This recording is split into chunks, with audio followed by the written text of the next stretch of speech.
The stock market, the bond market, and currency of the United Kingdom are crashing, and it could spill over into the United States and the rest of the world.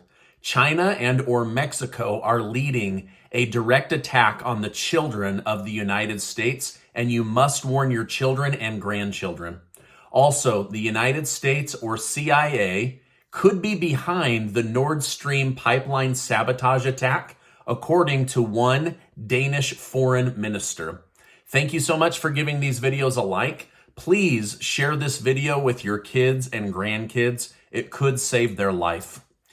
Moscow has issued a scary warning to Americans that are in Russia. They stated that U.S. citizens should not travel to Russia, and those residing or traveling in Russia should depart Russia immediately while limited commercial travel options remain. The main reason is because if you are a dual citizen in Russia right now, you could be drafted into the Russian army against your will simply by being in Russia. Now, I told you how Edward Snowden, the person that told us that the U.S. government is spying on American citizens without permission, he's been given a Russian passport and citizenship, and even he might be conscripted into the Russian Federation military. But something big is about to happen, and Putin and Russia are telling Americans, get out now while you still can. Now, this is really important, and you're going to want to listen, and you're going to want to share this with your kids and your grandkids. Border security doesn't just affect you and me, it also affects our kids. Officials are now warning that the drug cartels appear to be targeting kids. We don't know if this is coming out of China or if it's being changed in Mexico. However, in recent busts, officials uncovered 15,000 fentanyl pills that were made to look like Nerds and Skittles inside of Nerd and Skittle candy boxes. So basically, they're coloring the fentanyl in order to make it more appealing to young minds. The DEA has warned that some fentanyl pills are being colored in order to appeal to the youth. In fact, 40% of the pills consumed could lead to immediate death. Now, I encourage you to speak with your kids and grandkids to warn them that trying any kind of drugs, especially right now, could be especially dangerous since we're now seeing that they are specifically trying to make the drug appeal to younger generations. Now, almost all fentanyl is coming out of China. So either China is directly attempting to influence and attack children here in the United States, or the drug cartels in Mexico are changing the fentanyl to look more like candy that children would consume. So either way, this is a direct attack on the children of the United States, and I'm issuing this warning so that you can tell your children and your grandchildren about it. Now, some very troubling information has just publicly been broadcast to Americans and even to our enemies. The NATO Secretary General Jens Stoltenberg announced this morning that the United States and Europe are running out of weapons and ammunition to send to Ukraine. For example, the 155 millimeter howitzer ammunition, which the United States only makes about 30,000 rounds of this ammunition per year. Ukraine has blown through this much ammunition in just 2 weeks. So what would take a year to go through, they're going through in less than a month. And it will take months to replenish this ammunition and create replacement weaponry. Now, the U.S. military immediately responded to NATO and the rest of the world by letting them know that the United States has plenty of ammunition and weapons to defend itself. I hope this is true and not just posturing, because otherwise we look really unprepared and weak to our enemies. And one of the heads of NATO just announced this to the entire world. All right. Now, my worry is that we are weakening the strong in our attempt to strengthen the weak. And that's very, very dangerous to do. We need to remain strong. We need to have these weapons in order to protect ourselves, our border, our own people, but also to be strong for the rest of the world. But right now, things like this where NATO leaders are just publicly announcing things, is really, really dangerous. Okay, now, according to Dave DeRoche, senior military fellow for the U.S. Defense University, says that we need to put our defense industrial base on wartime footing. I don't see any indication that we have done this. So basically what he's saying is the United States production needs to ramp up as if the United States herself was at war and not just helping a friend with extra lunch money. So he's basically telling the United States, ramp it up, we are going to war. Now, with many Russians trying to exit Russia to avoid the military draft, or conscription as they call it, President Biden and the White House announced this morning that we are willing to take in Russian refugees that don't wish to fight the United States in war. So the United States population will be expanding thanks to this generous offer. But by how much or how they'll actually pay for it, I have no idea. But this was a major announcement to people in Russia to come to the United States and be taken care of. The United Kingdom's Federal Reserve equivalent has just done a Fed pivot and will begin pumping money back into the British currency and into the British stock market. The pound has slipped so much in the last week that England is now considered by some to be a second world nation or an emerging market in the stock world. So things are changing around the world very, very quickly.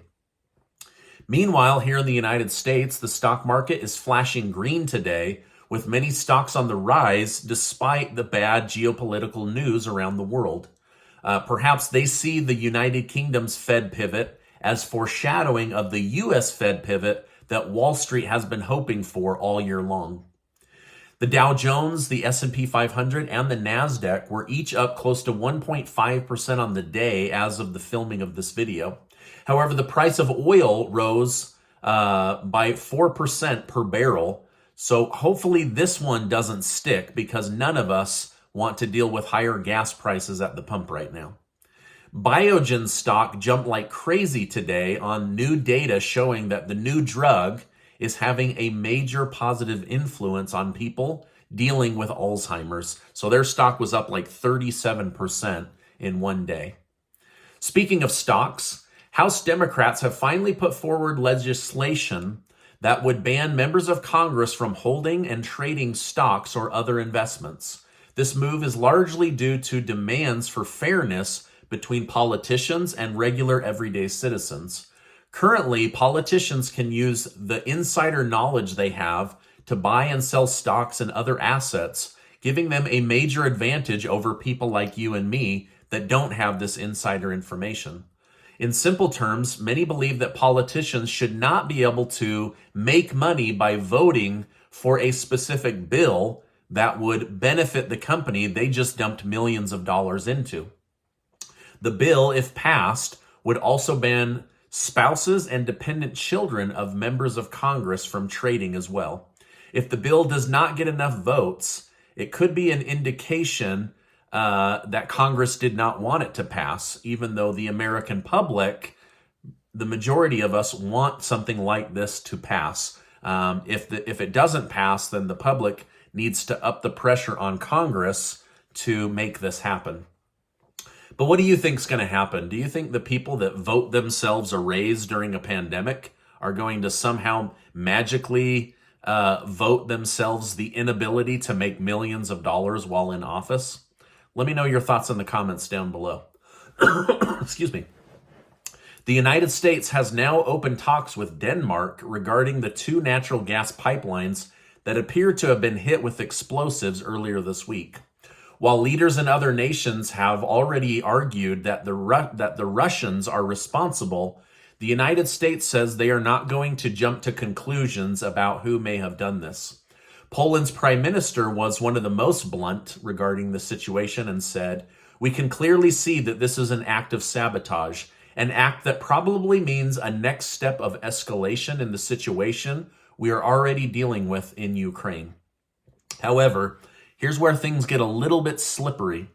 The former defense secretary of Poland is saying that he has inside knowledge that the CIA and the United States are behind the sabotage attack of the Russian pipeline. Now, if this proves to be true, this could be a game changer when it comes to trusting the United States. It could also be a huge game changer in igniting a World War III situation. So I hope that we're not the ones behind this, but we'll see what happens as this plays out. Now, President Biden says he's not quick to point fingers. He was quick to point out, however, that the United States will defend Taiwan if China decides to go to war and attack them. On 4 separate occasions, President Biden has stated that the U.S. will back Taiwan militarily. Now, this has become a headache for those in the White House that have to walk back his comments. But when you say this over and over again as the President of the United States, what is China supposed to think? China has now publicly responded.